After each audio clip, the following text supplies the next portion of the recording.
Hi అండి, నమస్తే. ఈరోజు కపిలతీర్థం చూద్దాం రండి. కపిలతీర్థం తిరుపతిలో అలిపిరి మార్గంలో ఉంది. హరిహరులకు ఏ భేదం లేదు అని నిరూపిస్తుంది క్షేత్రం కపిలతీర్థం.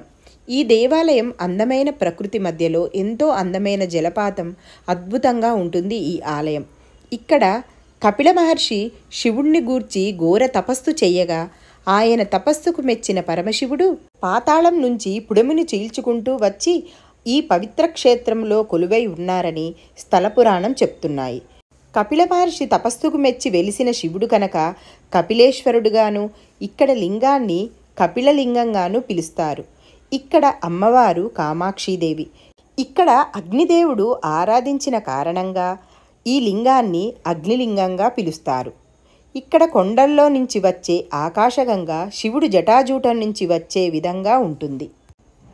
ఈ కపిలతీర్థం చాలా ప్రత్యేకతలు గలది.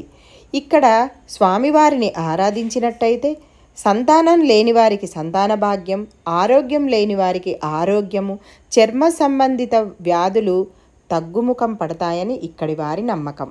ఈ దేవాలయంలో హనుమంతుడు, కార్తికేయుడు, శ్రీకృష్ణుడు, కాశీ విశ్వేశ్వరుడు, సహస్రలింగేశ్వరుడు, లక్ష్మీనారాయణుడు కొలువై ఉన్నారు. వర్షాకాలంలో ఇక్కడ ఆకాశగంగా చాలా బాగా పొంగుతూ ఉంటుంది. చూడడానికి 2 కళ్ళు సరిపోవు.